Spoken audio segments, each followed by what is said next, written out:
What's the idea? Oh, wait a minute, Charlie. I'll tell you where we're going. Tangleton. Tangleton? Never heard of it. Neither have I. What I need's a drink. That's a coincidence. I need one, too. Well, they're open. What are we waiting for? The chief, he's called a conference. What, again? It's the only fun the poor bloke ever has. Look out, here he comes. Well, Bennett, have you decided where you're going to begin? Yes, Mr. Colby, Tangleton. Tangleton? Never heard of it. And what was your particular reason for choosing that town? I didn't choose it. You told me to pick a place at random, so I let fate decide. I threw a dart into the board blindfold. Well, why select a town that nobody ever heard of? To show we've nothing up our sleeves. When you get Bennett's story, I want you to make a real splash. And if by any lucky accident Charlie gets some good pictures, you can run a 2-page spread. The Morning Record will vigorously support the government's policy of post-war planning. It's time that action was taken, and I'm convinced that by embarking upon this crusade, the Morning Record will be a... I suppose this is the latest government dope. Oh, it's another bunch of pamphlets just come in from the Bureau of Municipal Research and Reconstruction. Ha! Just thought of a headline we can use. Be useful again. Have your town's face lifted. No wisecracks, Bennett. This is serious.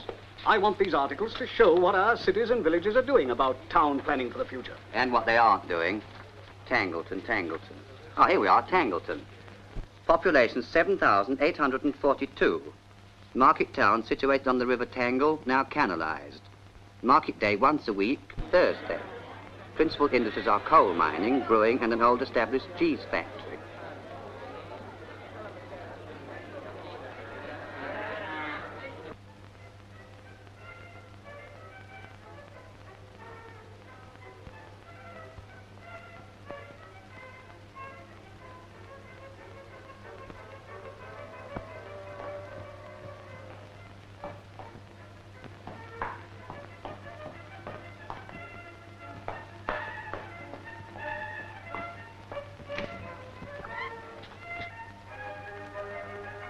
Nobody in here. Take a picture, Charlie. What, with nobody in it? That's the idea. And get that clock on the wall. Okay. All right.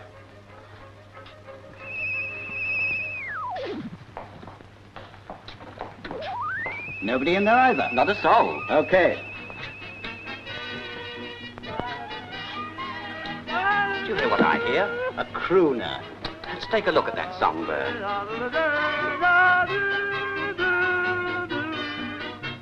Each evening in the paper, a picture you will see of somebody I bet he's or got other dark, who flashing is eyes, famous, has come golden curly hair, all about an answer to a it. maiden's prayer. Into the news, but now I'm gonna give you my view.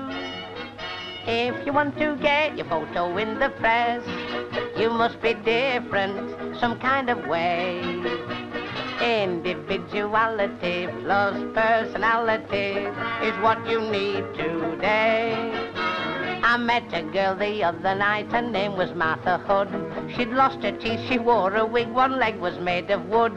She said, there's not much of me, dear, but what there is good. But they're going to put a photo in the press. If you want to get your photo in the press, you must be different, some kind of way. Individuality plus personality is what you need today. It was Christmas in the workhouse and the pudding got the bird. The master cried, what shall I do? Then one chap, so I heard, just stood up on the table and he never said a word. But they're going to put his photo in the press. If you want to get photo in the press, you must be different, some kind of way. Individuality plus personality is what you need today. Now lately I've become well known, I'm sure you'll understand. It happened down at Blackpool with some ladies on the sand. They found me with my little ukulele in my hand, but they're going to put my photo in the press.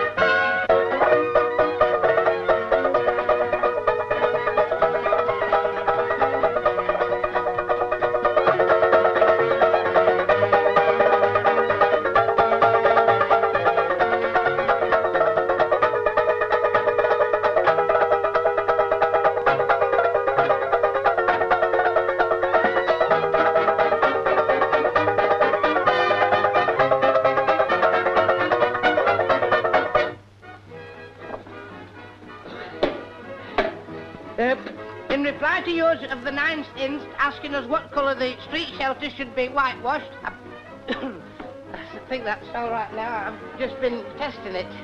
I've fitted a loudspeaker to the system. They won't need headphones now. Of course, it's manpower shortage. We have to do our own repairs, you see. Don't you go out to lunch with the others? Well, it doesn't take me as long to eat my lunch. Besides, I like tinkering with machinery. Well, we're from the Morning Record, and we Ooh, wondered that's if a you'd... fine paper, isn't it? I take that every morning for the pictures and the comic strip, of course. Did you want to see anybody in particular? Oh, no, you'll do all right. You must be a man of some influence in the town. Well, I wouldn't go as far as to say that, but everybody knows me. I suppose that's because I'm connected with the town council. Good. Well, we've come down from London to take some pictures of Tangleton, and if you're not too busy, sir, I wonder if you'd mind showing us the town. Oh, I'd love to. Oh. I've made a record. I'll play it to myself one day. What sort of a place is Tangleton? Tangleton? Oh, it's a wonderful place. We're very proud of it. We've got a coal mine, a cheese factory, and I was born here. That's our wonderful old church, built in the 15th century. They call it perpendicular style. Well, what else have you got to show us? Well, there's Sir Timothy Strawbridge's house. Wonderful man, Sir Timothy. Friend of yours? No.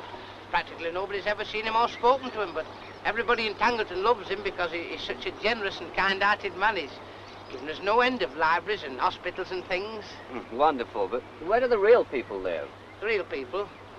Oh, you must be Mr. Oxbold. That's where he lives. Fine man. He's the chairman of our council. He's very generous and kind-hearted too. Wonderful man to work for. How many people live in that house? There. Let's see. 1, 2, 4. 4? Okay, Charlie. Where do the little people live? Little people? Yes, the little people, the people who do all the work of the town. People who go to Home Guard and pay their income tax regularly and obey all the rules and regulations. Oh, you mean people like me? Well, you can't be interested in people like us or where we live. Well, where do you live? Well, if you must know.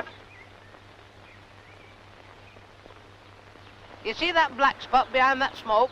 Well, that's where I live, Paradise Row. That's our social club there. We're all members, subscription 10p a pint. I think I'd like to join now. Oh, you can't. They're not open. Which one's your house? This? Number 13. This is our house. Now, how many people live there? Let's see now, there's...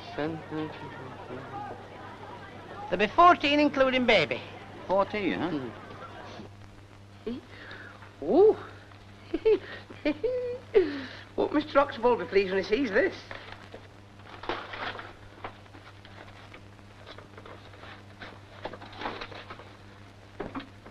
Gribble, make the tea. Yes, sir. You're keeping Mr. Oxbold and the councillors waiting. Yes, Mr. Sanitary Inspector, sir. Coming right away.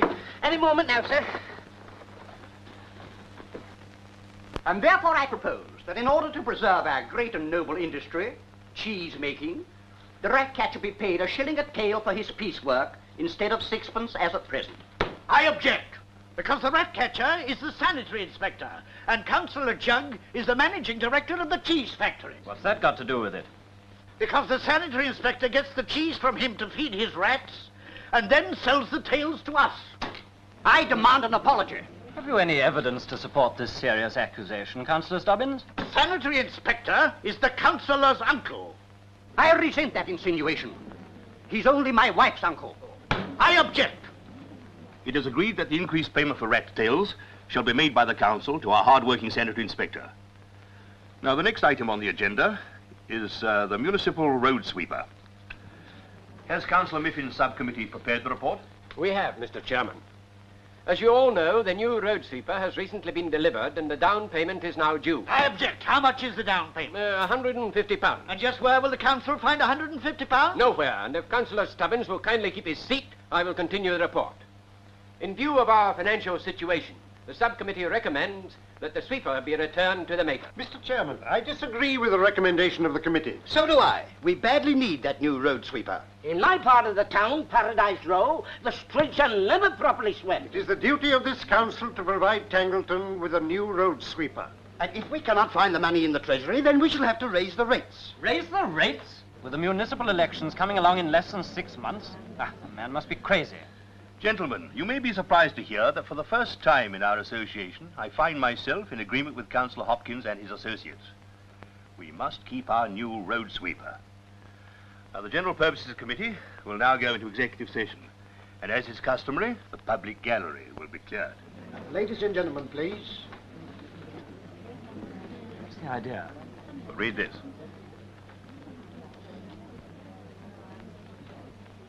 And now that we're alone, I think I know how the money can be raised without drawing upon the town funds. The kind and generous Whitehall Bureau of Municipal Research and Reconstruction will give it to us. Do you mean the government will buy the new road sweeper for Tangleton? Well, not directly, Councillor Filbert, but they will give us a grant of £200 to carry out a public opinion investigation of our town. I object. What is a public opinion investigation? An investigation of the opinions of the public. Ah, what do the government want to know? Everything that doesn't concern them. In the interest of planning the clothes, the food habits, the housing conditions, the lives of our people, it is urged that every local government authority conduct this investigation, for which a grant is offered. I still object. What's that got to do with sweeping roads? Nothing, of course. But it shouldn't cost us more than £50 to get a man to go around asking these silly questions on these forms. And the other 150 could be used as down payment for our new road sweeper. It hardly seems to me to be honest. Well, but it's perfectly legal. The government don't ask how the money should be spent. They're only interested in getting a cross-section of public opinion. Any fool could ask the questions. Well, even he could do it. Couldn't you, Gribble? Oh, yes, Mr. Oxbold. What did you want me to do, sir? Make a cross-section of the town.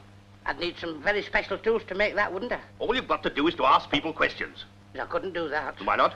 Well, they'd call me Nosy Parker. It's the government that want the information. Oh. Of course, you'll be paid a little more for the work. How much do you want? £27.10, sir. £27.10? Yes, sir, if it's not too much. Well, I think that will be considered a fair remuneration by the council. Here. What? There. I object. Carried unanimously. All right, Gribble, you're engaged. Thank you, sir. Oh, and here's a copy of the official forms you'll fill up. Yes, Gribble. Oh, I'll give it to him. Here you are, Gribble. Thank you, sir. Do you eat pie? Don't the government want to know a lot of things? Yes, quite so. And remember, Gribble, the answers they give you will be strictly confidential. I'm sure in this capacity you'll do a very good job for Tangleton. Oh, yes, sir, I'd do anything for Tangleton. Oh, that reminds me, I've got something very interesting for you, Mr. Oxbold. Yeah? Oh, yes, very interesting. If I can only get up... Will you hold that a minute for me? If I can only get at it, I bought it this morning for you. Oh, did you? Yes, you're the fellow that should see. Go on, have a butcher's. What the devil's all this about? It's all about Tangleton. Good, isn't it? Filbert, look at this. Good heavens. Tangleton is a disgrace to Britain. Ugliness, squalor, slums, dreadful overcrowding. And what is the Tangleton Town Council doing about it? This? Nothing. Exactly what I've always said. Look at your big house, Mr. Oxbold. Only 4 people live there. Listen, it says here that these irresponsible scoundrels were actually taken round the town by an official of the council. I object. If I could get my hands on that traitor, I'd break every bone in his body. Yes. Yes, show him for death. You rat. Who did it? Yes, who did it? Gribble. Yes, Mr. Oxbold? Come here, Gribble. Well, I'm very sorry, Mr. Oxbold, but I only looked at the pictures. I didn't read the writing underneath. Otherwise, I wouldn't have let you have the paper. Never mind that now. Look here, you've gotten the papers for your investigation. Now get on with the job and quickly. Yes, Mr. Oxbold, I'll do my best. The result of this public opinion poll will be the best answer to this paper's unwarranted attack. Gribble, just a moment. Does this man really know what he is making the investigation for? Yes, for £27.10.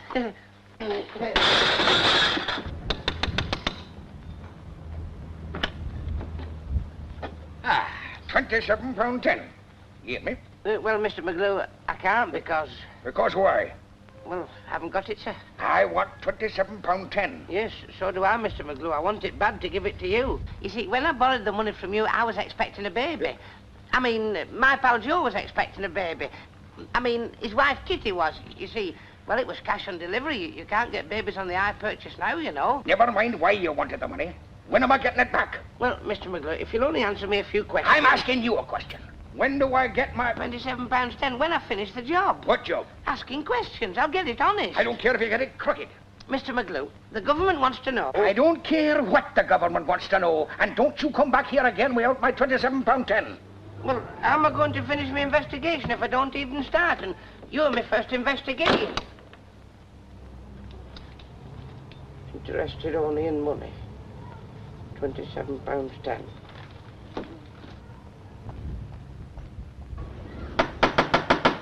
The rent.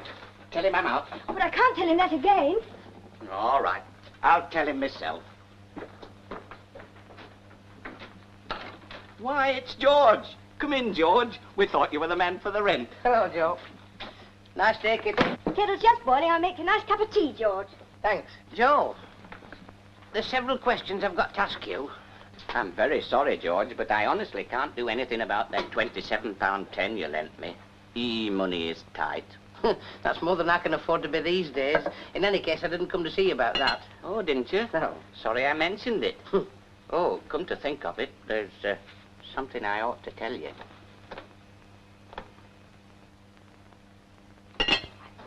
What, again? So soon? I can't understand it. I haven't got another £27.10, Joe. But never mind. I'll do something about it when the time comes. You're a little tinker, aren't you? Now, come on, let's get down to business. The government wants to know, do you have 5 inches of water in your bath or more? A bath? In this house? No bath. Do you wear long or short underpants?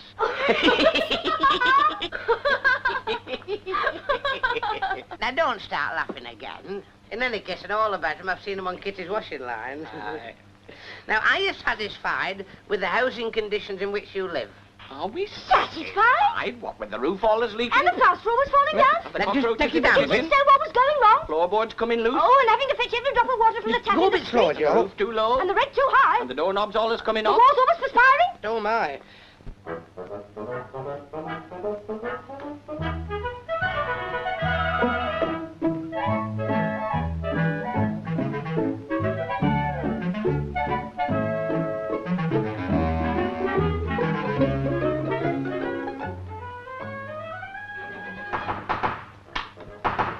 Hand me the stiffs and a she-hook. Yes, Sir Timothy.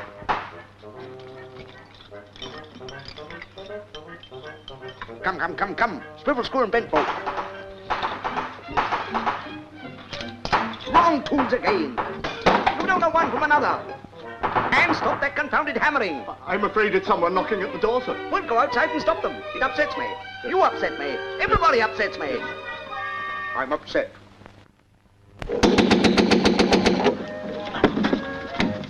Oh, Sir Timothy, there's a few questions I'd like to ask you. I am not Sir Timothy, and we never answer questions. But I want to see Sir Timothy. We never see visitors, sir. Yeah, but Never. Throw those batteries away. I'm making a new electric circuit. I'm going to run all the bills in the house from the main. Special Strawbridge patent, 46,391.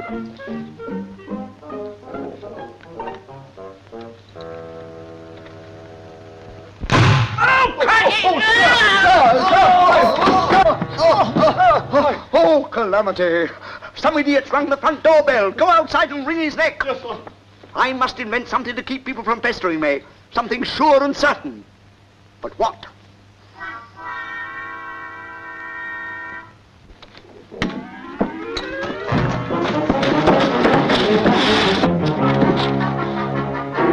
That is just to remind you, sir, the visitors are not encouraged at wit's end.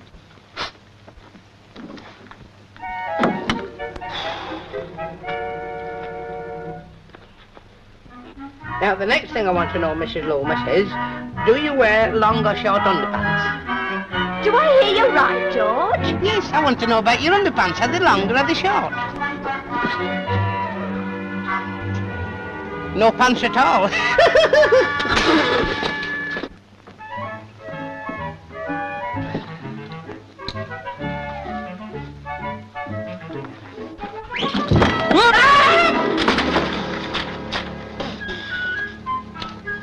Well, the door opens out now. Precisely, sir. Sir Timothy has remodelled the door, not for the reception of visitors, but for their rejection. Good day, sir.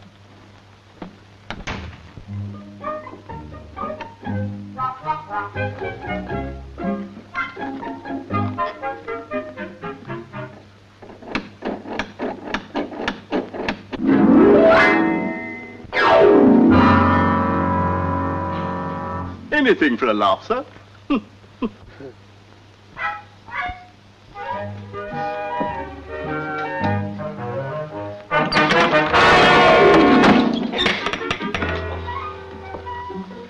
Shall we try it again, sir? Not likely.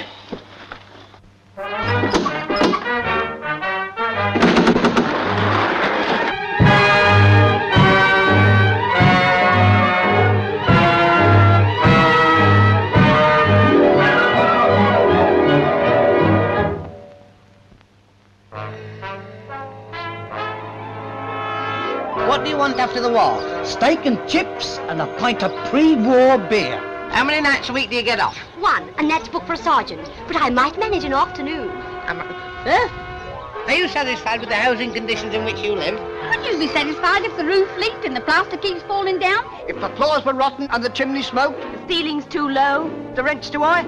Are you satisfied? Perfectly satisfied, thank you. Have you any rats? Only the one I married. Well, I live in Tangleton. It stinks. Quite happy, thank you. Every time I knock a nail in the wall, the bloke next door hangs his hat on it. Madam, I've come to investigate you.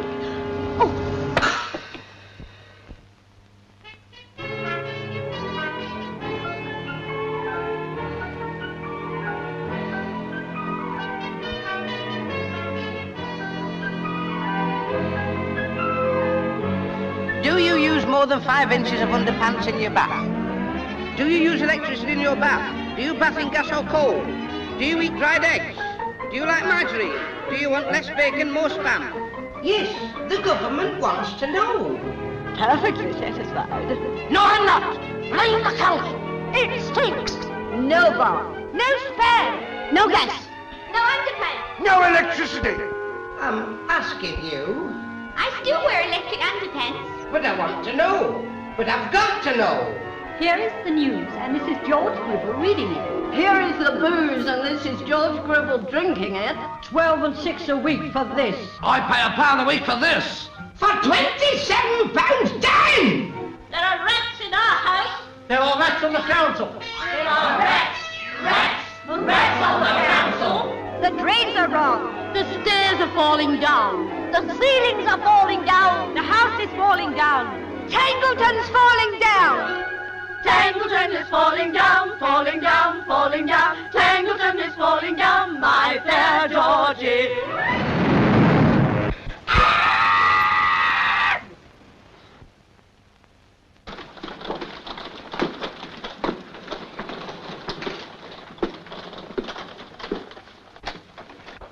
I don't think we can do that. What's that? I object. It's an outrage. What the devil's all this? The public opinion investigation of Tangleton, sir. 2,247 forms. What? You were only supposed to make a cross-section of the town. Well, that's what I've made. I've worn out 5 pair of shoes making it. Making what? Cross-section. I've been crossing from section to section of the town, asking every household a question. You blithering idiot. You've interviewed every silly fool in Tangleton. I object. He interviewed me. That's what I said. I'm not so sure it's been a waste of time, Henry. What do you mean?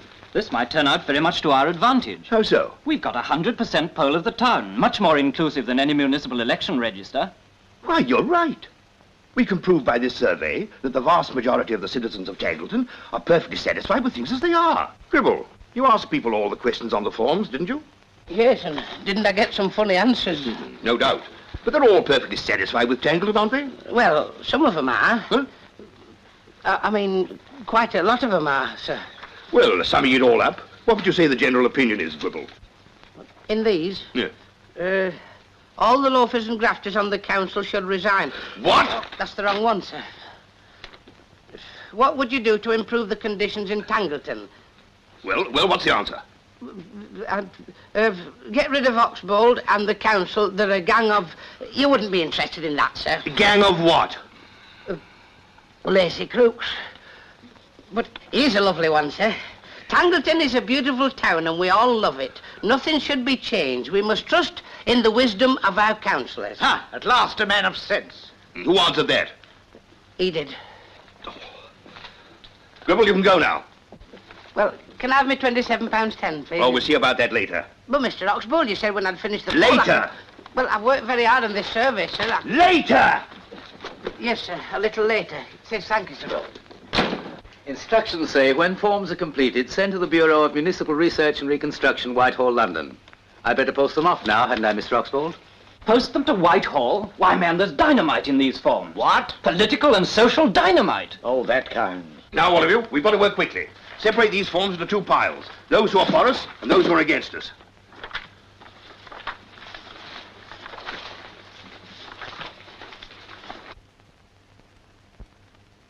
I always knew there were some idiots and troublemakers in Tangleton, but I never realized there were so many of them. If this town had a roof on it, it would be a lunatic asylum. If we're not very careful, those lunatics will force town planning down our throats. Well, what's wrong with town planning? What's wrong with it? Well, that's what I asked you. There's no harm in planning towns, is there? Seems to me it's like jigsaw and crossword puzzles, and I'm very clever at working them out. Well, perhaps you'll be clever enough to work this out. Some crackpot sent it to me this morning. Ooh, very pretty. Very pretty indeed. It's what those meddlesome town planners propose to do to Tangleton.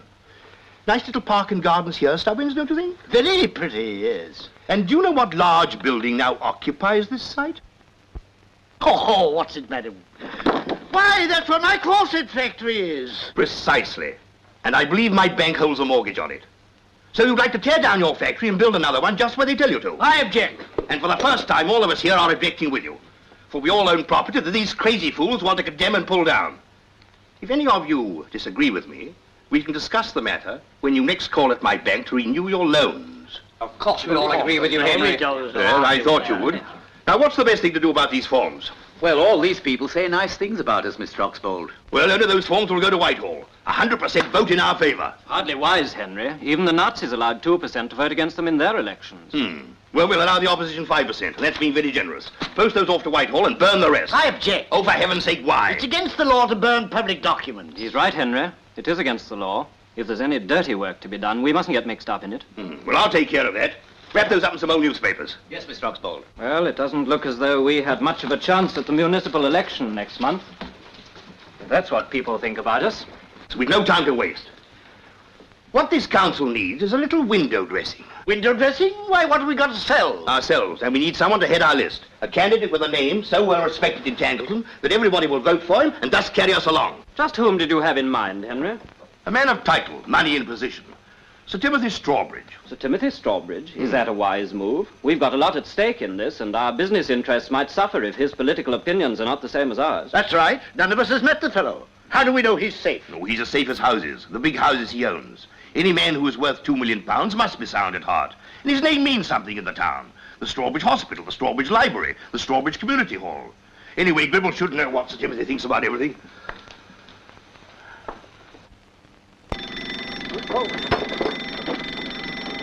Come out that way, come out that way. That's Mr. Oxbould.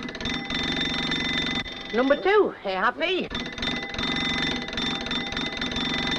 Number 3, driver. Blimey, all hands on deck. Yes? Yes, sir. Yes, Mr. Oxbould, sir. They are. They want me to come. Did you hear the Oh, yes, sir. Coming right away. Yes, Mr. Oxbould. I heard all the buzzers. Coming right away. And don't stop to pick up anything you've dropped. Yes, sir. No, sir. Don't go away, Mr. McGrew. I'll be back in a few minutes with the £27.10. You wanted to see me, Mr. Oxbould? Gribble, you claim to have made a 100% survey of the town? Yes, sir. 100%. Quite so. Then I take it that apart from the riffraff of the town, you also interviewed some of our more responsible citizens, like Sir Timothy Strawbridge, for example. Oh, yes. I interviewed lots of people like Sir Timothy Strawbridge. And I suppose he told you he was perfectly satisfied with the conditions in Tangleton, didn't he? Well, he didn't exactly say so. Did he say yes? No.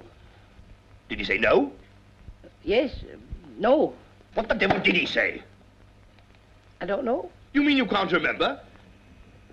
He didn't tell me. He didn't answer your questions? I never asked him any. Why not?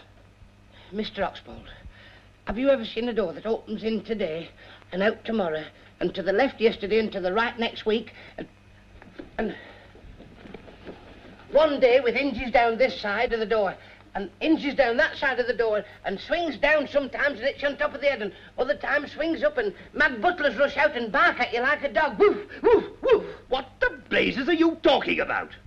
I'm telling you, Mr. Oxbold, I tried and tried and tried and then tried again for months and months, but I could never get into the house to see him. Now we know what Sir Timothy thinks about things. Can I have me £27.10 now, please, sir? Certainly not. You won't be paid a penny till you finish the job and bring Sir Timothy's form properly filled up. But Mr. Oxbold... Here they are, Mr. Oxbold. Oh.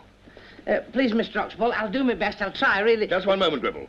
Here are some old confidential documents of the council we want burnt. You understand? Yes. Burnt. Put them in the incinerator at once. Yes, sir. At once, sir. Yes, sir. I thought I'd catch you sneaking around the back. But honestly, Mr. McGlue, I was only going to burn these old papers in the incinerator. Think of another. You, an official of the council, burning papers. I'd be breaking the law, wouldn't I?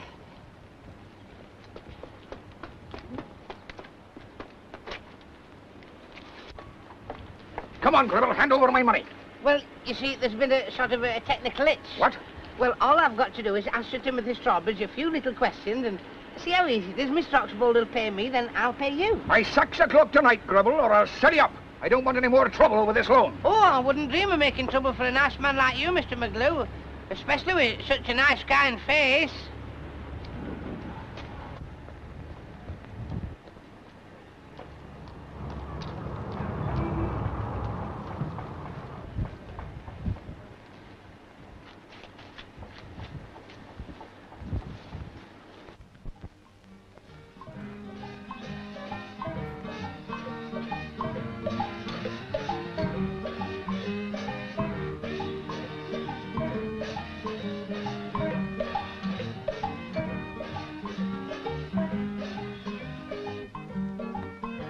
Sir Timothy's compliment, sir, and he'd be charmed if you partake of some refreshments with it. Likewise charmed, I'm sure. Thank you, sir. This way.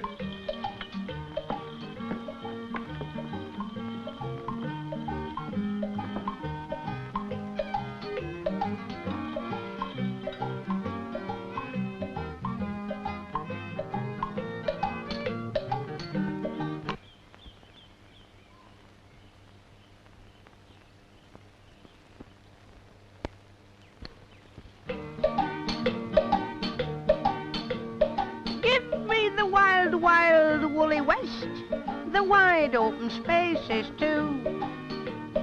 Beating the track on a boniac that lost one leg at Waterloo. With the gun in a holster and a pillar and a bolster and a mattress and enamel, what's her name? I'm Hillbilly Willie from the Cowheel Range, riding across the Wiggin Plain. When I'm tired of the saddle, I get off the horse and paddle, then I get a cheap return and catch the train. I'm Hillbilly Willie from the Cowheel Range, riding across the Wiggin Plain. With the feather duster in the bronco's tail, we can swish away the flies. Get away, fly.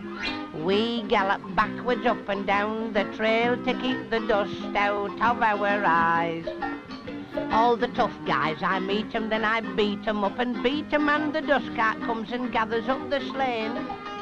I'm Hillbilly Willie from the Cowheel Range, riding across the Wiggin Plain. Saloon bars, I stick up all the fag ends, then I pick up, and the drinks they leave behind I quickly drain. I'm Hillbilly Willie from the Cowheel Range, riding across the Wiggin Plain. Once a moll got me guessing, and with me she started messing, and me covered wagon now is not the same. I'm Hillbilly Willie from the Cowheel Range, riding across the Wiggin Plain. When I meet a redskin, me gun I draw, as quick as I draw breath. Every blinking redskin is a dead skin. Sure, I've got the redskin skin to death. Yes, sir. There's a dame, she's got 2 daughters. They've got very big hindquarters, and their ups and downs are nearly twice the same. they fall for Hillbilly Willie of the Cowheel Range, riding across the Wiggin Plain. Get up there, horse, get up there.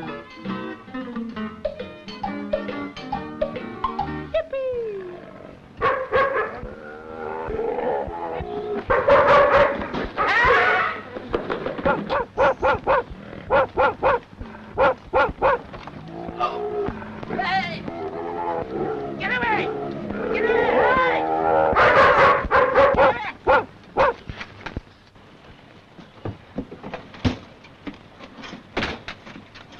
Tangleton 5-2, please. Tangleton 5-2 and reverse the charges. Hello? Hello! Hello? Hello! Hello? Hello! Hello? Hello! Is that Sir Timothy Strawbridge? This is Sir Timothy speaking. Is that you, Fletcher? This is George Gribble speaking. Gribble? Who the devil's Gribble? Can I ask you a few questions? Sir Timothy? Never answer questions. But, Sir Timothy, this is of great importance. What are you doing in my house? I'm not in your house. You won't let me in. Bring my butler to the phone and I'll tell him to throw you out. But how can I bring him? He's already thrown me out. 8 times, Sir Timothy. Well, this is the 9th time. Get out. Yeah, but... Get out! Get out! Yes, sir. Now I can't remember what I wanted the phone for. Oh.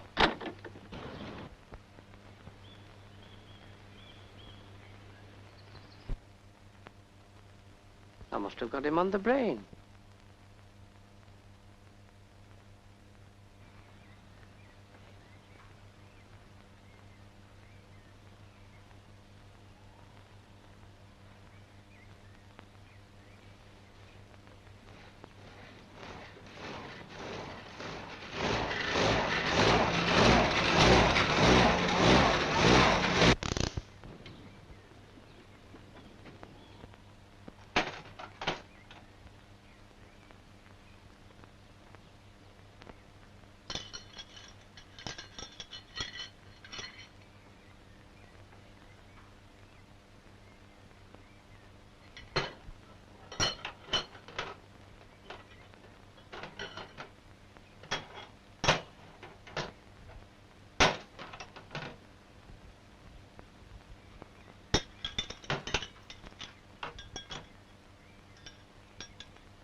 Oh.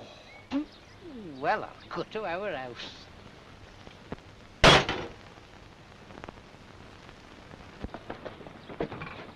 Oh, the man must be an idiot. See what's wrong, don't you? Yes, won't go. And why? He's got it all backwards. Ah, well, perhaps he wanted to go backwards. Problem's perfectly simple. 2 cylinders missing. Oh.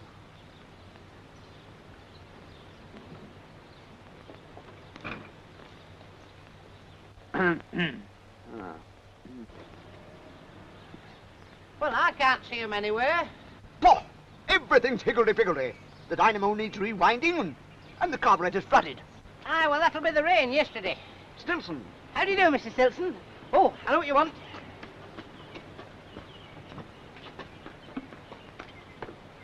Ah, the right tool. Yeah, I'm not such a fool as I look, you know. Snips and cold chisel. Coming up, chips and cold snizzle.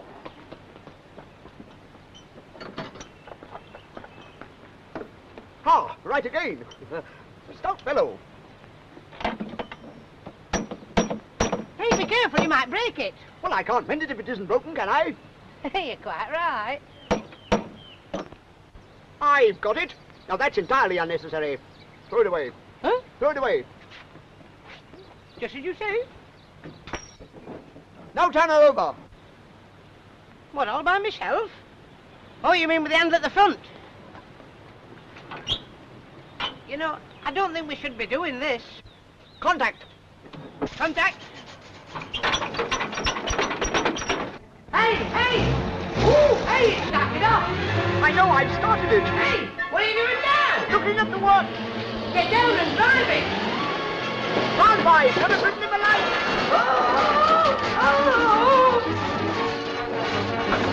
Oh, just in time. I can't tell one from the other. Look out, look out!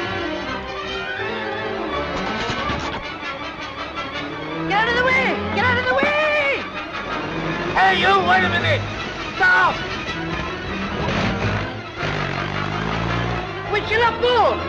It's like swimming. I'll see if this will do.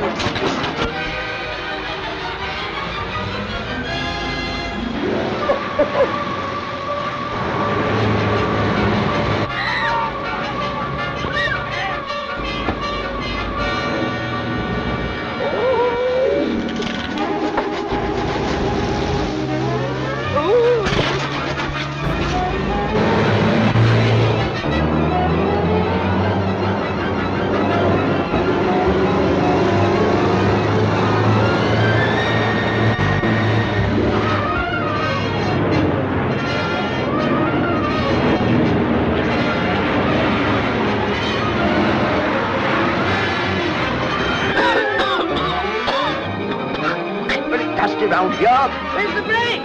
Where's the brake?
Did we hit something?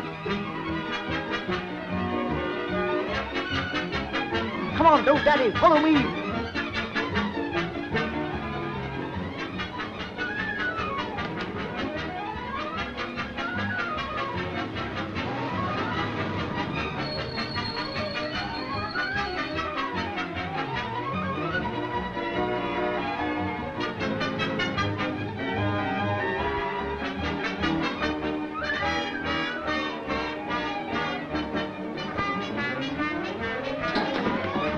Locked. Oh, you can't do that. Quite right. Wrong tool for the job. Chisel's better. Hey, we'll get arrested. They won't catch us. Quick, jump in. Oh, I can. Yes, I can.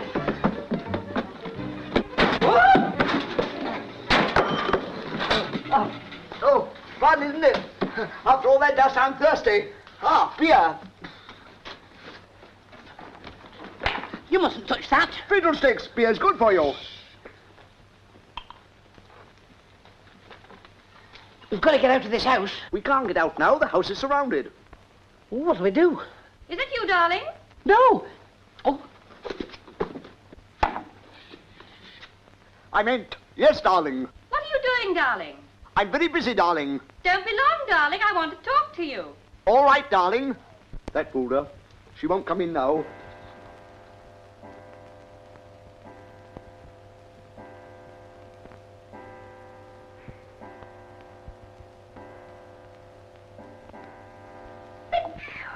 Ah! Hear that clock? There's a job you and I can do. Oh, no, you don't. Not while I'm with you. You wait here. I'll get the clock. Oh, they're bound to arrest us. If they arrest you, admit nothing. What can they prove if they search you? No evidence? What a crook. What the? Where has he gone? Let's have a look in the shed.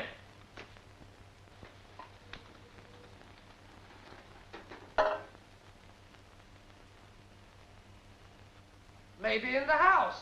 Oh,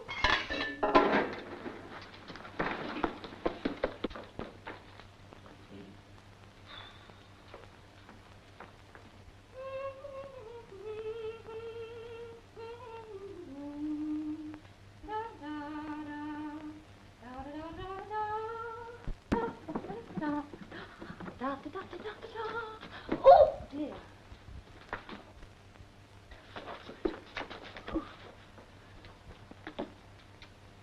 Darling, what on earth are you up to now? How many times have I told you not to go up that chimney? The sweep can do it much better than you. If you don't come down at once, I shall be very angry.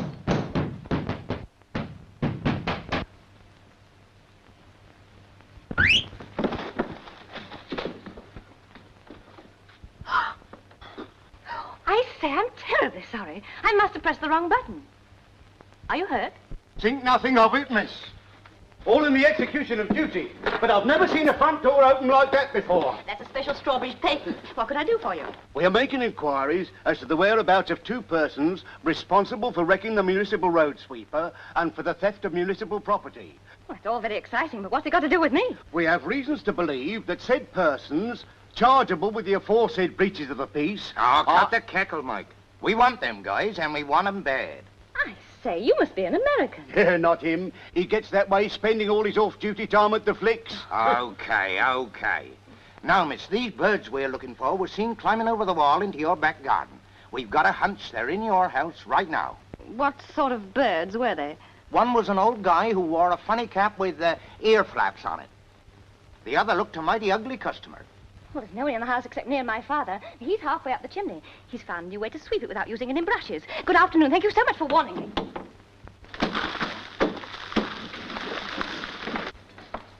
So, you've been up to your old tricks again, have you? And this time the police are after you. I've a good mind to turn you over to them. It'll teach you a lesson. Don't turn me over to the police, miss. I didn't mean any harm. Honestly, I didn't. Who are you? I'm an accident. I mean, it was an accident, you see. The other fella and me, we were running away from the police. I'm beginning to understand. You're the ugly customer. Well, he gets into enough trouble without having someone like you help him into it. Now, you get out of here. Don't you dare come back to this house again. Yes, miss. But what if they're outside waiting for me? Well, that's your lookout. Oh! I'm sorry, miss. I must have got in the way. I think the police have gone now. You better run for it. Yes. I will.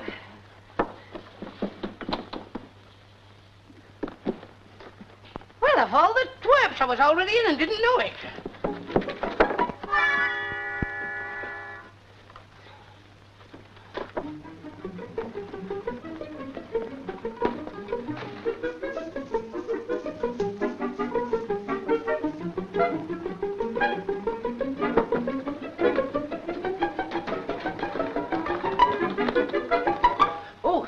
You're all right.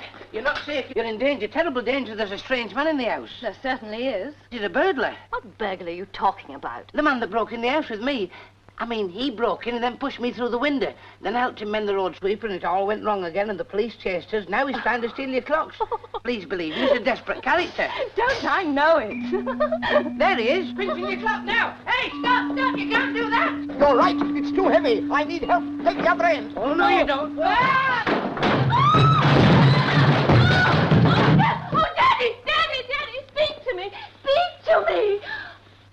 Speak to me, Daddy. Daddy? You mean he's... My father, Sir Timothy Strawberry. Now get out of here and stay out. Oh, what have I done now? Oh, please, Sir Timothy, listen to Timothy. I didn't know you was you. Daddy, speak to me. Daddy, speak to us. I mean, Sir Timothy, speak to us.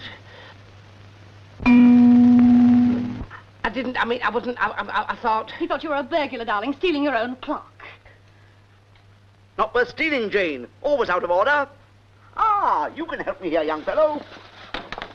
Ah, all bits and pieces. That's the way I like things. Well, I certainly won't have to help you take it apart. Let's get to work.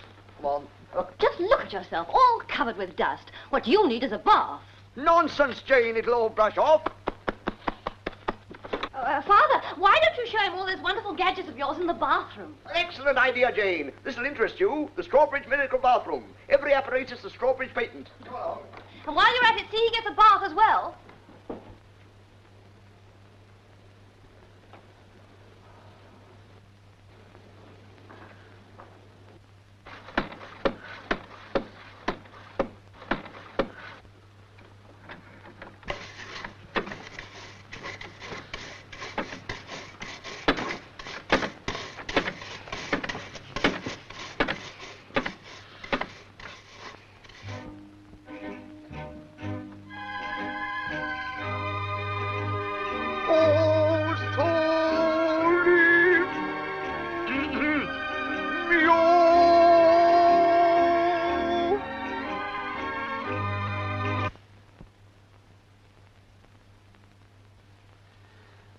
Don't you use water in your shower, sir? Water? Oh, yes, water, yes. Turn on the tap marked Singing in the Rain.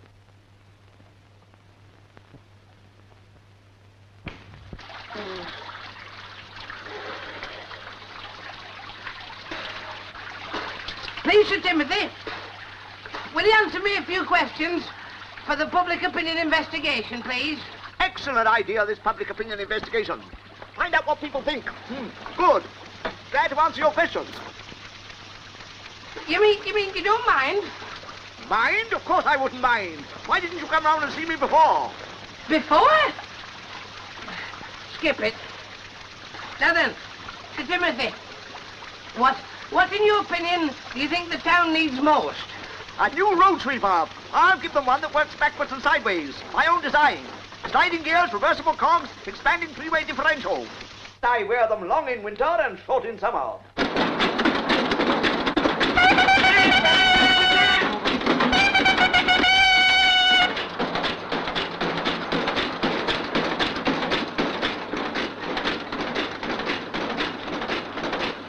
Now, Sir Timothy, are you satisfied that the council are doing all they can for the good of the town?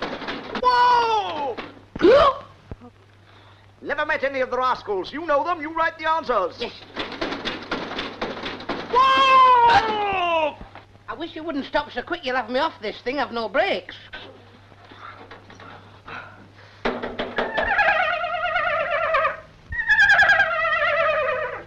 Horsley Doiling. Councillor Filbert is a very nice man. So is the sanitary inspector. Sometimes. Councillor Oxbold is a wonderful man. Now listen to me. As far as your plan is concerned, you can publish it if you like, but Tangleton doesn't want it. And we've already finished that damn survey. And it's not just a cross-section, it's 100% poll. 100%, you say? Well, most unusual. I'm afraid it's going to be rather difficult to persuade our readers that such a comprehensive survey has been made. I'll prove it to you. I'll send you documentary evidence. The survey shows that the vast majority of the citizens of Tangleton are perfectly satisfied with the housing conditions in which they live. Yes, of course. All the forms in the survey were sent to Whitehall. Goodbye. They was a-blowing all over the streets, so I picked up these. Look, here's Mrs. Brown's, the number 4. Mr. Brown was my second husband, and she wore white at her wedding. That damn fool Gribble has been monkeying with this machine again. Where's the cylinder? I think I saw one somewhere around here, Mr. Oxbold.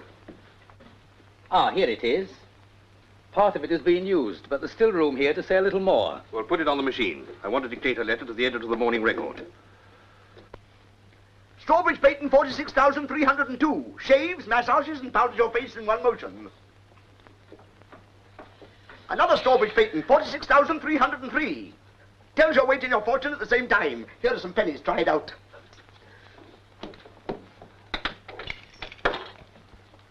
You weigh 11 stone 3 pounds. This is your unlucky day. You have been warned.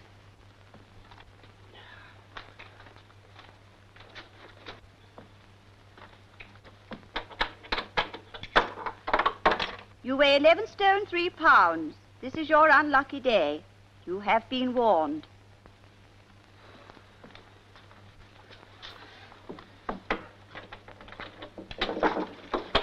You weigh 10 stone 7 pounds. You are an inventive genius and will always be lucky.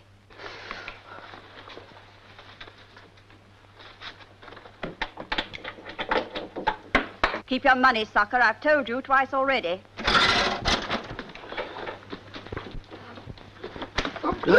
Beg your pardon. I've got it, Mr. Oxbull. I've got it at last. Sir Timothy Strawbridge's form. He answered all the questions. Now, can I have me £27.10, please? Well, Gribble, there's just one little formality to go through before you receive the money. I've got a statement here which I want you to sign first. Excuse me, Mr. Oxbold. The letter to the Morning Record. And should I type the song, too? Song? What song? If you want to get your photo in the press. All of us girls thought it was ever so nice. If you want to get your photo in the press, you must be different, some kind of way. Individuality. Who the devil sang that song? I did, Mr. Oxbold, sir. You did? Only to test the machine. It was out of order and I was fitting a loudspeaker. Well, we're from the Morning Record, and we wondered if you'd... That's a fine paper, isn't it? A fine paper? What? Well, we've come down from London to take some pictures of Tangleton, and if you're not too busy, sir, I wonder if you'd mind showing us the town. Oh, I'd love to.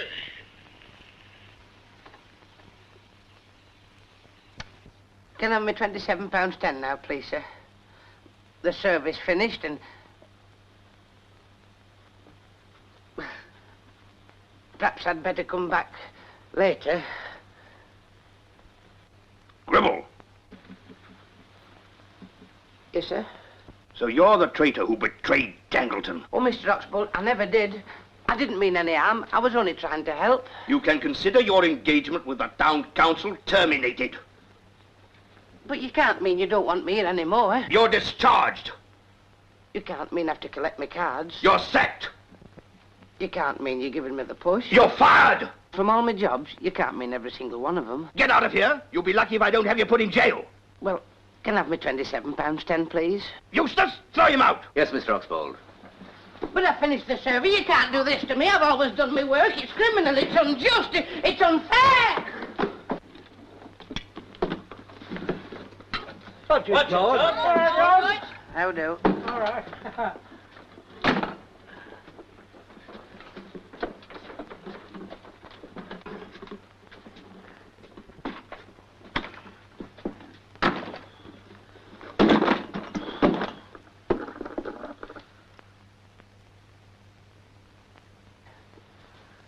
Oh, Mr. McGlew.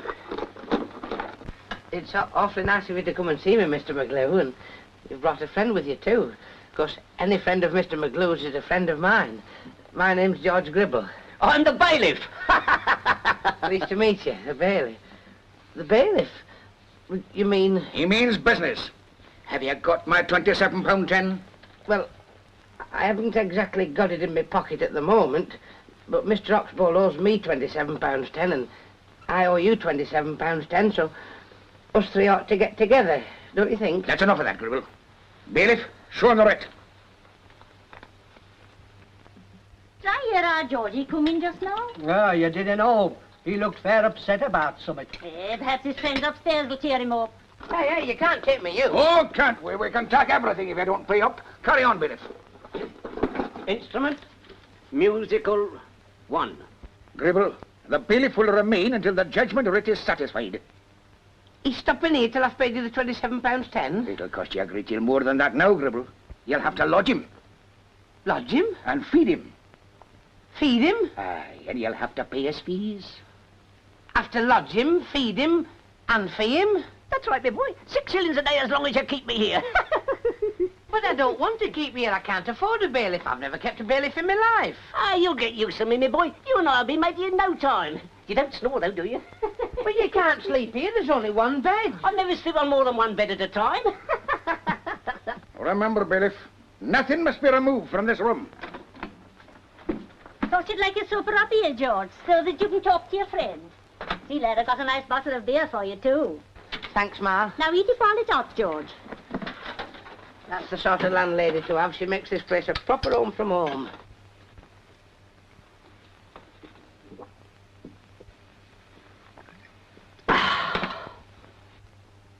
Bottle beer 1, empty.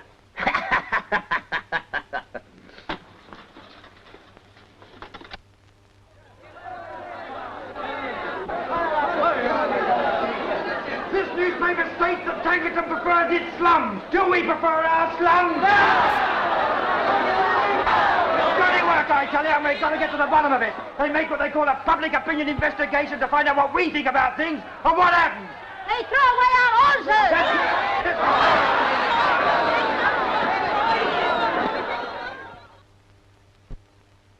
The Tangleton that might have been. Have you seen this picture of Tangleton, Ma? Tangleton? Huh, don't look much like Tangleton to me. It's not what it is now, it's what it might be. All neat and pretty. Well, why can't we live in a lovely place like that? It'd be nice, wouldn't it? Oh, you see all sorts of funny things in the papers these days. Well, George, I'm off to do the marketing now. Cheer up. Keep out of mischief. Goodbye, Ma. Morning, Joe. Morning, Mrs. Goosens. George, everybody's looking for you. Looking for me? Why? I don't know, but they seem proper mad about summit. Who is Joe? Everybody, they're coming down the street now. You better make yourself scarce. Why should I run away? I've done nothing wrong. There he is, there's Gribble. Gribble, you were responsible for the public opinion investigation in Tangleton, weren't you? That's right, Sid. I filled out all the forms. And where are those forms now? Can you answer me that? Yes, I can answer that. They all went to Whitehall. Then what do you call that? Yes. Where did all these forms come from? As if you don't know. You threw them away yourself. That's a lie. I never did. Then there's a statement in the paper signed by you that you posted all the forms off to Whitehall. You and the gang you're working for didn't want the government to know what we said about the stinking living conditions in Tangleton. That's right. They don't want us to have new houses to live in. But we're going to get them, Gribble, aren't we? But I can't understand where all these forms came from. You and another one chucked the forms all over the streets. What other fella? The fella that was driving the road sweeper with you. The road sweeper? I ought to string the two of you up and I'm going to stop. Yes! Come on, come on, get up, little bit. Good morning. Good afternoon. Good night.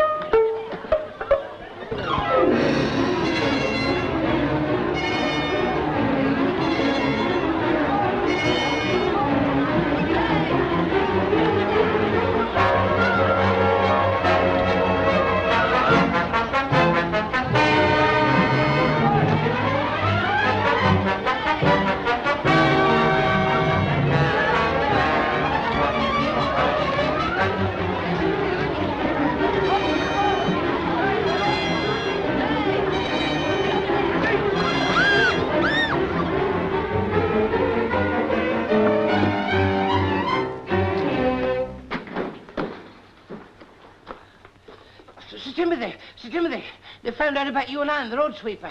How did you get in? Through the window. Window? What are doors made for? To knock people about. Listen, you pop back through the window, run round the house and try and get in the front door. Just install new strawberry patent on it. I'm going to watch. Sir Timothy, what a marvellous fridge. Did you build it yourself? Strawberry patent 46,406. Lights show interior temperature. Watch closely. Number 1. Now it's 50 degrees. Mild weather. But a depression is approaching from Iceland. Now what's this? Number 2. 40 degrees. That's pretty cold. Wind blowing from the north. Number 3. Damn cold. North wind blowing harder. All lamps on at once. 0. We're at the North Pole. Ice age. Ice cream freezes in 5 seconds. Look.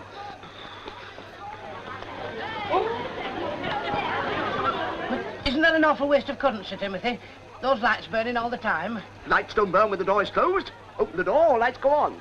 Close the door, lights go off. How do you know all the lights go off? Made that way. Door closes, contact breaks. All lights go off. But are you sure it works, Sir Timothy? My patents always work. Now watch closely. All lights on, right? Right. All lights off, right? I don't know. What do you mean you don't know? Of course they're off. They must be off. Oh, perhaps they're still on. On? Yes. Off? Couldn't see. I just pop inside and make sure. Off? I don't know, too quick. They're off this time. I didn't notice I had my eyes shut. I'll turn on all the lamps double force. Can you see now?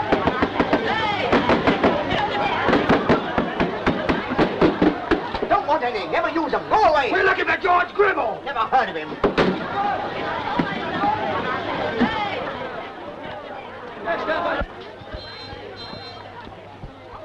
Oh, front doorbell. Oh.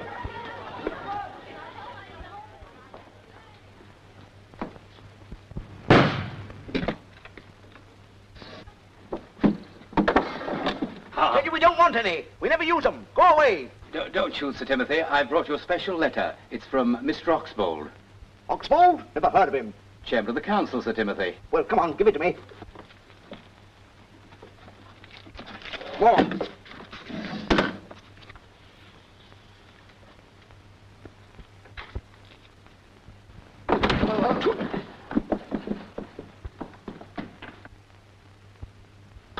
Balderdash and bunkum. I never heard of such a thing. What is it, dear? Oh, some damn fool idea, Jane. What is? Well, somebody at the town hall wants to nominate me for their silly council. But, Father, that's a wonderful idea. You could do so much good. Fiddlesticks, a waste of time. I want to drink.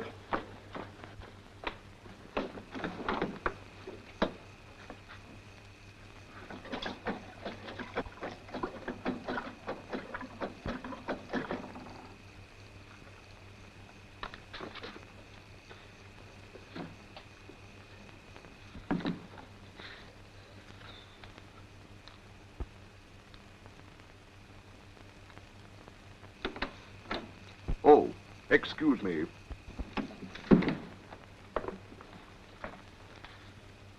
Father, I really do think you ought to accept the nomination. Inexplicable. Oh, darling, don't be like that. Tangleton needs someone like you on the council. No, it can't be. Quite impossible. It's not a bit impossible. Can't be. Silly. Damn silly. It's not silly at all. It's very sensible. People don't do those things. Well, responsible people do. Must be dreaming. Quite out of the question. But, Father, it's not. You're sure to be elected. The whole thing's ridiculous. You just don't look at things the right way. I looked straight in, didn't I? And there he was. Whatever are you talking about? Who was where? Actually, for the moment, I imagined that I saw somebody sitting inside that fridge. Oh, darling, don't be so absurd. What? Father! I was right. There was someone there after all. He's frozen stiff. Help me get him out. Now answer me. The lights went out when the door was closed, didn't they? Don't know, couldn't see. Nonsense. Go back in the fridge and find out. No. My boy, your duty to silence. Father, do leave him alone. He's suffering enough.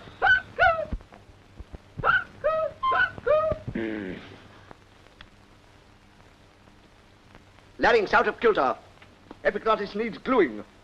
Birds molting. Spring, of course. I'm terribly sorry, Miss Strawbridge. Larynx out of kilter? No, just frozen. I've made an awful lot of trouble for you. Since my father's fridge froze you up, it was up to me to thaw you out. Oh, you did that fine. Icicles all gone and my knees all melted. I must have ice water on the knee. Oh, that's just exactly like the picture that was in the Morning Record. It should be. I sent it to them. You mean you drew that all by yourself? Yes. Do you like it? Yes, I do, Miss Strawbridge. You must be one of those artist people. I'm a school teacher on summer holiday, but I'm studying architecture and town planning. Town planning? What's that? Well, it's making a beautiful town out of a jerry-built leftover of the Industrial Revolution. Making decent homes for decent people to live in. It'll mean tearing down everything that's dirty and ugly and building up something clean and fresh.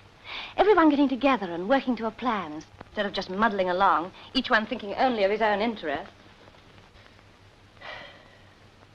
Wouldn't Tangleton be nice if it was all like this? Why don't you send it to Mr. Oxbold? I did. He did? And what did he say? Look. You see that park and recreation ground with all those bright modern houses round it? Uh-huh. Well, that's where Paradise Row and the other slums are now. Do you think Oxbold would want all that torn down? Well, I don't see why not. Because he collects fat rents from those miserable hovels. Mr. Oxbold doesn't own them. It's the Happy Homes Limited. I know, I live there. And the chief shareholder of Happy Homes Limited is Henry Oxbold. Oh. Oh, I see it all now. All what? All Mr. Oxbold. That explains everything about the public opinion investigation I made. You made that survey? Yeah. Oh. Then perhaps you can tell me why. Most of the people are against town planning. But they're not Miss Strawberries. Most of the people told me they didn't like the housing conditions in which they lived. But all those forms were thrown away in the streets. Thrown away? You mean the official investigation forms were? Well, who did it? Me? You? Yes, I did it, but I didn't mean to. Mr. Oxbold played a dirty trick on me. I'm sure of it now. And I know exactly how he worked it. And that, Miss Strawbridge, is the truth. Father, I've just found out that Tangleton's run by a bunch of crooks. Always has been, always will be. Must have oiled the damn bird with gin. Darling, listen to me. You must do something about it. It's nothing to do with me. It's everything to do with you and everybody else who lives here. If men like you don't face up to their responsibilities, this town will always be the mess it is now. Father, you must accept that nomination. I can't be bothered. Much too busy with my patents. Now, see here, young man. This is Strawbridge patent 46,508. An automatic, universal recordex. Isn't my father as stubborn as a mule?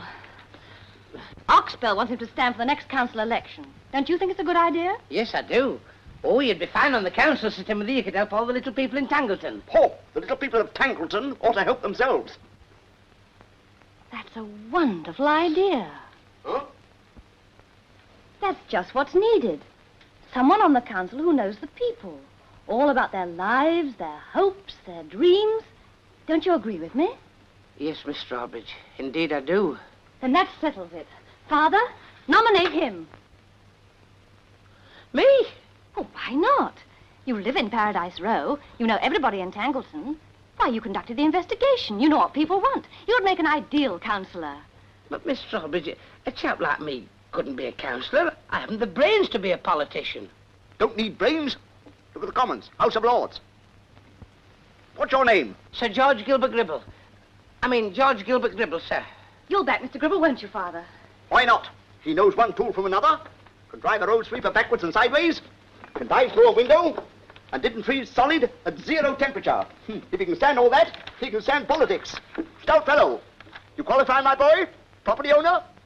Well, I don't think I own any property, sir. Furniture your own? My very own. Well, I bought it all, and it's still in my little room. I've sort of got somebody kind of watching it for me. Good, you're also an employer of labour. You're nominated, Gribble. Nominated? And I could help you with the town planning part, if you wanted me to. Oh, of course, I'd want you to. That would be wonderful, Miss Strawbridge. But, Sir Timothy, I'd be scared stiff. Huh? Scared stiff? Of who? Oxbold? I'm not scared of him. Well, not anymore. He makes me so mad I could... Run against him? Yes, run and give him start and then beat him. That settles it, then. Will you get me the Morning Record in London, please? Hey, what are you going to tell that newspaper? You're going to do the talking as the new candidate for the Tangleton Urban District Council. Hello?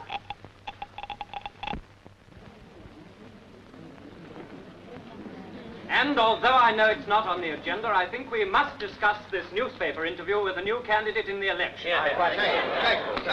Order. Consider the subject open for discussion. I object. To what? To this newspaper interview with the candidate. That's what we're going to discuss. Oh. Very well, I withdraw my objection. In this scandal sheet, a man dares to bring an accusation against the veracity, nay, the very integrity of the city fathers, and to slander the fair name of Tangleton. George Gilbert Gribble seems to make town planning the centre plank in his ridiculous political platform. As the facts are, he hasn't got a leg to stand on. I'm sure I've got 2 legs to stand up. Can you account for that? They haven't been delivered, have they? They haven't been delivered. George Gilbert Gribble, who knows the people's lives, their hopes, their dreams, states that the results of the investigation he conducted would have proved that the great majority of the citizens of Tangleton want town planning, if the council hadn't deliberately cooked the survey. Order! Who is this man who dares to make such accusations against faithful public servants? He is a former, very minor employee of this council, who was discharged for incompetence and prevarication. I wouldn't have to be annoyed if I knew what he was calling me.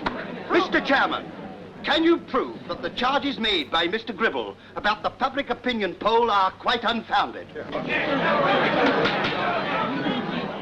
I think that this letter from Whitehall is proof enough. In view of the almost unanimous approval of the people of Tangleton of the housing conditions in which they live, we must withdraw the offer of a government subsidy to help in the planning of your town. It's a big fib. Most of the people in Tangleton want something done about it. I know what they said. I asked all the questions and I wrote down all the answers. But you, Mr. Oxbold, didn't like most of those answers. That's why you didn't send them to London. It's true. You're responsible, Mr. Oxbold. You're trying to cheat the people of Tangleton, but you can't get away with it. I'll beat you, Mr. Oxbold. I'll beat you. How am I doing? Eustace, throw that man out. Yes, Mr. Oxbould. Listen! Music! It's a parade! Get on, let's get out.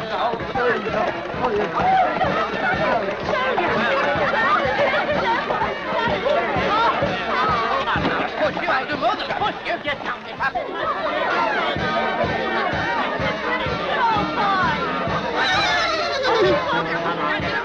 I'll show you what you throw me out. Now, if I get down enough. Never mind about him now, George. This is much more important. Listen to me. We must get hold of those forms that were thrown away and send them to Whitehall. Well, what's that got to do with us? Oh, don't you see? Those forms prove that the people really want town planning. By gum, you're right, Jane. Oh, I call you Jane. Well, that's the name, isn't it? George? We've got them. We've got a lot of those lost forms, Mr. Bennett, a lot of them. Good work, George. But do you mean to say you've got most of them? Well, enough to settle Mr. Oxbould. We're going to let all the people see them at the mass meeting tomorrow afternoon, after the town planning exhibition. Yes, sir, we're going to make Mr. Oxbould look pretty sick. Good for you, George. Hold on a minute. Can we go to town on this? And how? Jim, hold the front page for replating.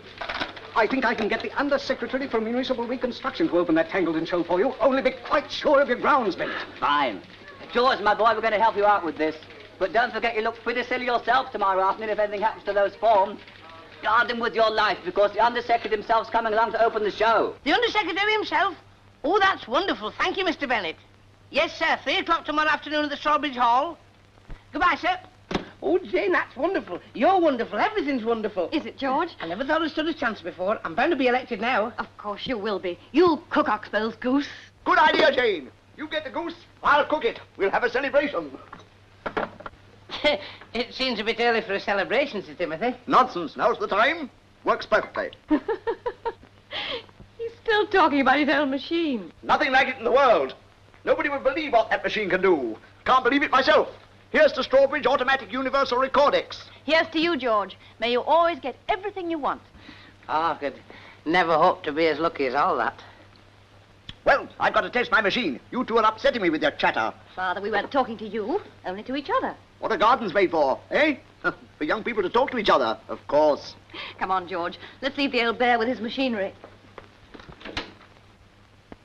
There's a full moon. Don't get moonstruck. Papers, papers. No.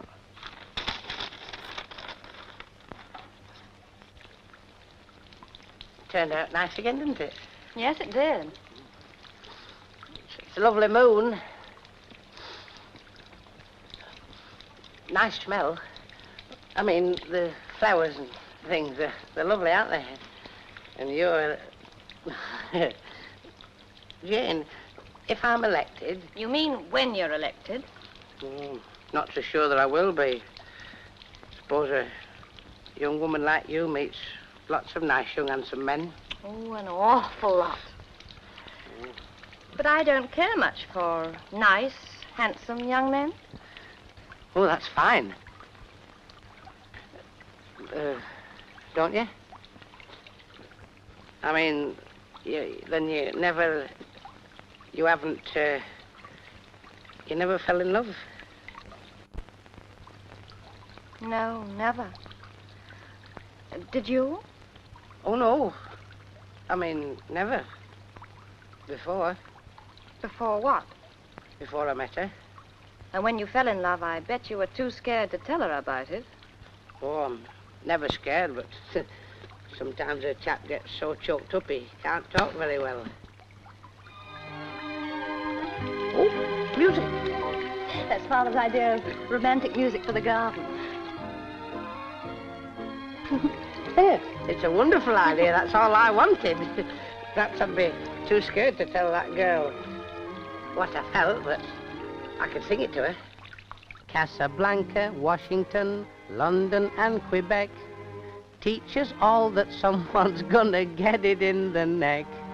It seems to me a good idea to state what we can do. 2 simple words comprise the terms I'm offering to you. Unconditional surrender, that's the thing I'm fighting for.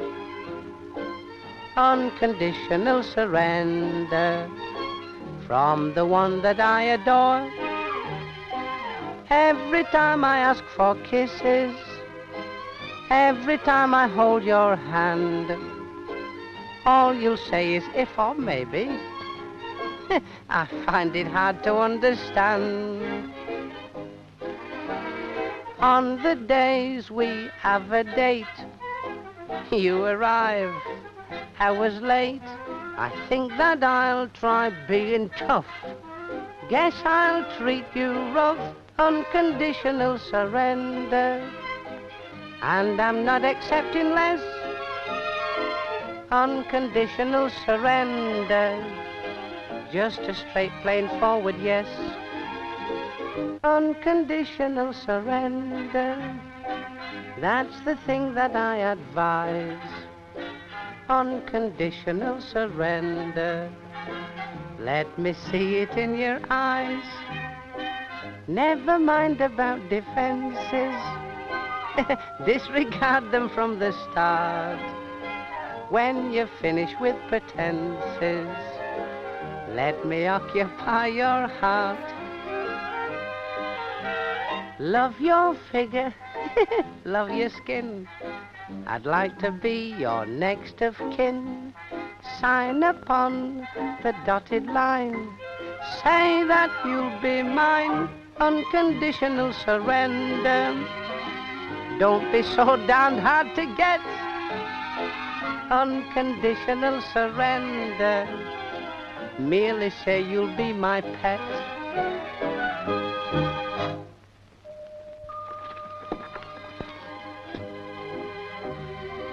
How do? Lost something? No. George, it's getting late and we've all got a very busy day tomorrow, so I think we ought to say goodnight. Yes. Hey, you've left these. Oh, my forms. I must be going daft. Mr. Bennett told me to guard them with my life. It won't be worth much if you lose them. Don't worry, I won't. Good night, Jane. Good night, Sir Timothy. Good night. Good night, George.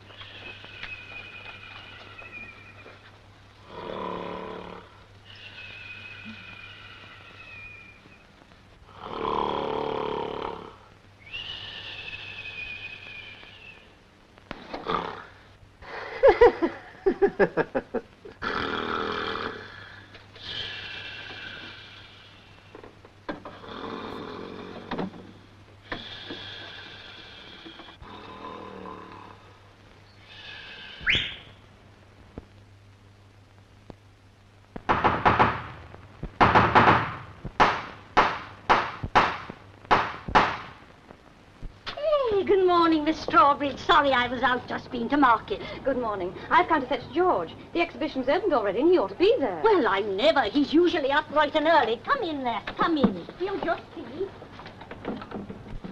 George? George? Are you up, George? Come in. Oh, visitors. Come in. Make yourself at home. Oh. Jane Strawbridge, what are you doing here? You lazy good-for-nothing. Father had to open the exhibition without you. I'm terribly sorry, Jane, but my clock doesn't get alarmed anymore when I oversleep. Ain't you going to introduce me, George?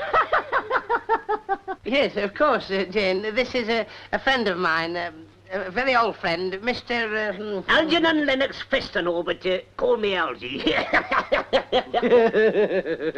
How do you do, Algy? Well, taking this, that, and the other, I do very well, don't I, George? Yes. I'll wait for you downstairs, George, and please hurry. I'll be ready in 2 shakes of a lamb's tail.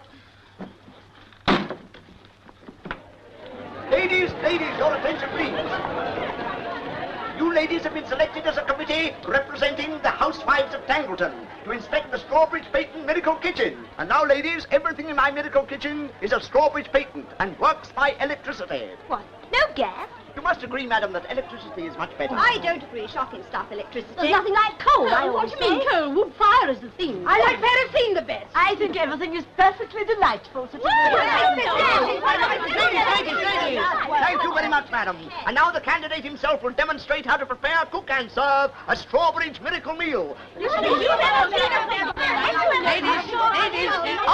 Ladies, if you'll all go in the corner, I'll give you the works. I'll show you the works. Now, Sir Timothy Strawbridge calculates that the average housewife walks 4 3/4 miles in her kitchen every day. Now, is your journey really necessary? Now, the Strawbridge patent revolving kitchen floor saves mileage, saves fuel leather, and it also saves time. Well, I never. I will now show you how to make an omelette with egg powder by the Strawbridge patent process. First of all, you take a dish from the utensil gravity cabinet. Contact? Contact. Out she comes. Then you put in the egg powder and the miracle vitamins. Contact? Contact. The conveyor belt conveys the dish into the Strawbridge patent DL, well, there's the sign. Read it yourself. Fancy, it's made of glass. Whatever for? So as you can see what you're cooking. I always know what I'm cooking. Yes, I know, Missus, but this lets you see how it's going on, do you see? Oh, in case it don't work. It always works, madam. I never heard such twiddle toddle. The Strawbridge patent not working, it's infallible. You must have overeaten it. Well, ladies, shall we wash up? I knew there was a catch in it. Oh, there's no catch, madam. No, when a meal is eaten, all the plates come through here. You just press the button and off you go to the pastries. The Strawbridge automatic patent washer upper does all the work. Hard work never hurt nobody. George. Hello, Jane. Where are the forms? Oh, they're safe at home, locked up. But you must get them here for the meeting, because it's starting very soon. Yes, well, I'll be leaving right away. I'm just going to speed this up a bit. Well, hurry up. All right, I will. Now, ladies, we've got to move faster. Faster?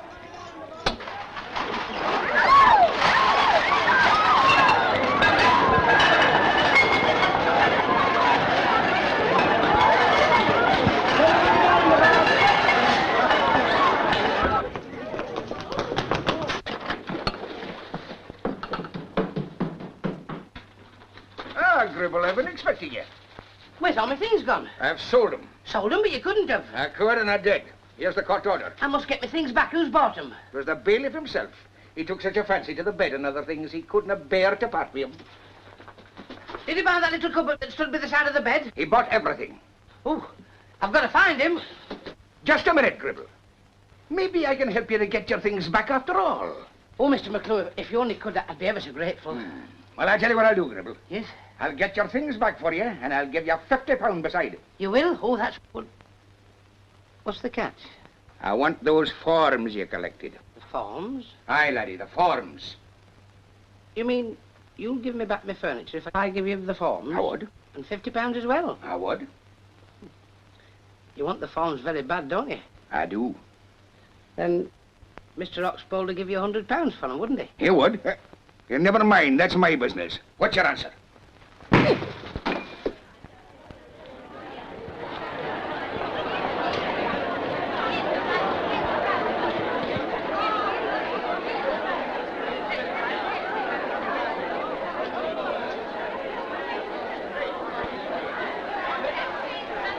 My time is very limited, Mr. Bennett. If Mr. Gribble doesn't arrive quite soon, I'm afraid I shall have to leave. Oh, but he's sure to be here any moment now.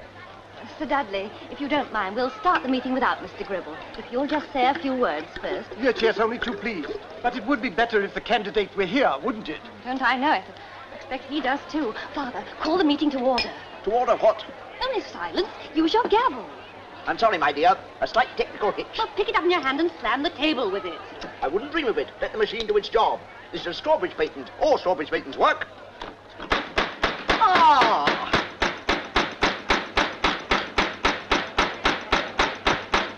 Ladies and gentlemen, we are gathered here today to register our support. To register our support for Tangleton's town planning candidate, George Gilbert Gribble.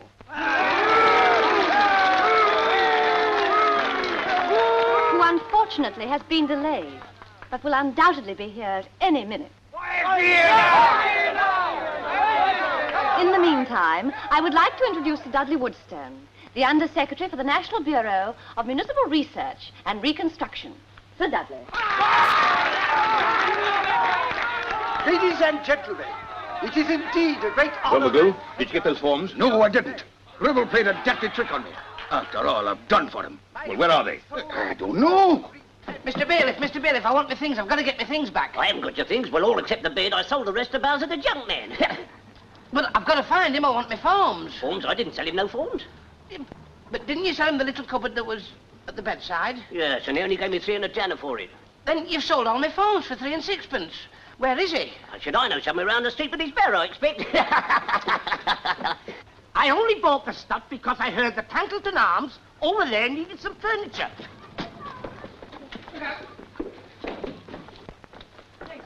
I'm looking for a piece of furniture. But this is not a furniture shop, it's a hotel. I know, but you bought a piece this morning. It's mine. I want it. Where is it? Where's what? It's a little thingamabob. I put it in the cupboard at the side of the bed. That's what I need. First door on the right.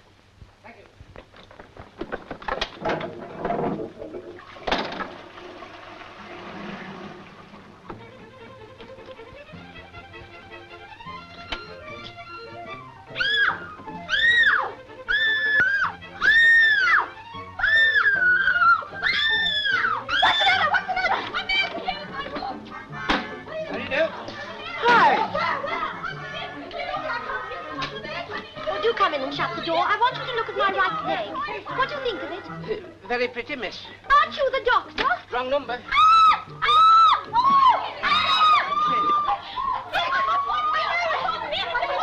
Beg pardon. Excuse me.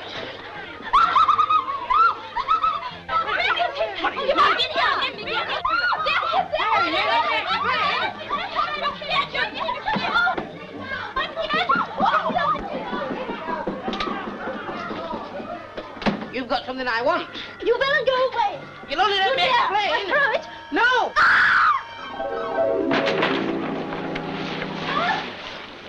Oh.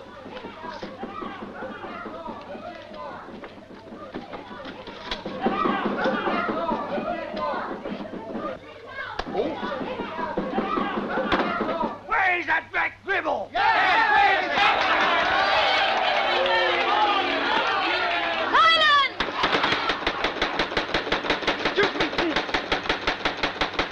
There you are, it always works. Now let me show the minor codex. Not now, Father. Nothing like the present time. This is Strawbridge Patent 46,508, the Strawbridge Automatic Universal Recordex. It records on film all receipts, invoices... You know those forms you wanted, Mac? Scribbled had them in his bedside cupboard. Funny, ain't it? Well, I've got to have those forms. Get hold of that cupboard. Can we? Printed on film in quick order. Too late. He's got it back again. Good lad, George. He's brought his furniture with him. That's right, miss, and I'm getting ready to move into the council chamber. Hi, George. What's in the cupboard? Not what you think. It's a bum for Mr. Oxbould, delayed action. Always keep my valuables in this box in case of fire. It's very handy. Yes, it was a near squeak, Jim, but I made it. You've got the forms. No. What? Well, the chambermaid threw them at me. They fell in the canal and they sunk. Oh, then we're sunk. So you're letting the little people down? No. All those people who trusted you to get decent homes for them? No, Jane, I'm going to fight for them. Fight to the very end. That's the way to talk. Come over here. Sir Dudley, this is our candidate, George Gilbert Gribble.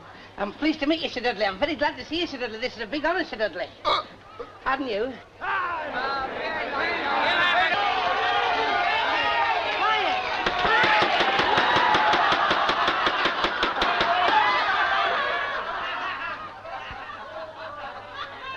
My friends,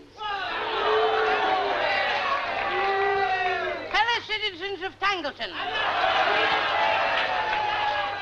ladies and gentlemen, I withdraw that last remark.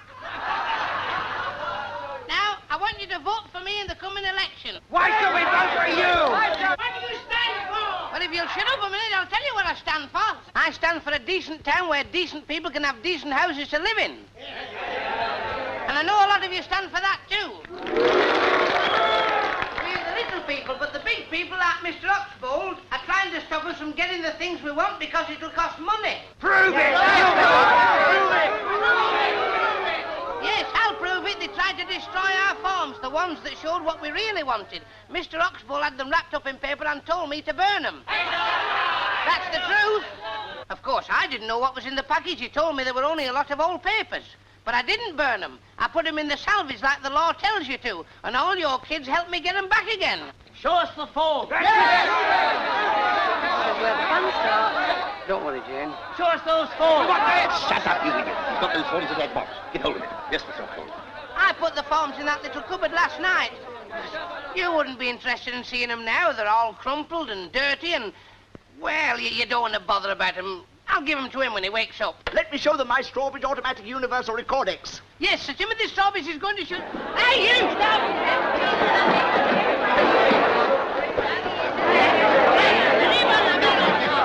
It's empty! There's nothing in it! It's all a bluff! Down with Gribble! Down with Gribble!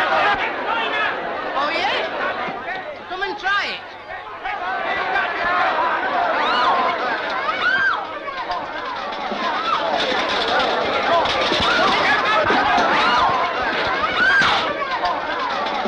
Hey, look! Look, the ball! Let's get out of here. Look! On the wall! Go, big bully. Look, everybody, look! Strawbridge patent 46,508. I told you I'd show you the forms. Well, there they are. And there stands the crook in front of them. There he is with the voice of the people accusing him to his face. I demand to be heard. I demand fair play. Gribble dares to accuse me of having tampered with those public opinion forms and of ordering him to burn them. I have never seen those forms before in my life. I am telling the truth. If you told us you were lying when you were standing up, you'd still be lying. I defy you to prove that those forms were ever in my possession, or that I had anything to do with them. Can't prove it. You want me to prove it? All right. All right, I will. All the forms were in Mr. Oxbold's office. So were Councillors Oxbold, Filbert, Jug and Stubbins. I object. Oh, you do? But when Mr. Oxbold told me to burn the forms, you didn't object then, did you, Councillor Stubbins? I object. I objected at the time. I told Oxbold not to do it. Didn't I, Oxbold? I told him most emphatically that it was against the law to burn any public documents.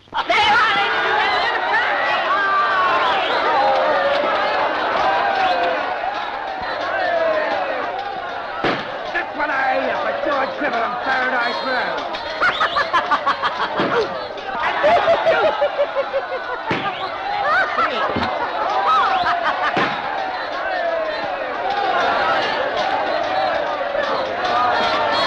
You're sure to be elected now. George, press the button.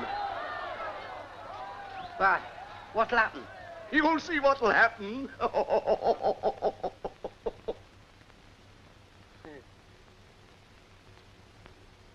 I don't like. Go on, press it.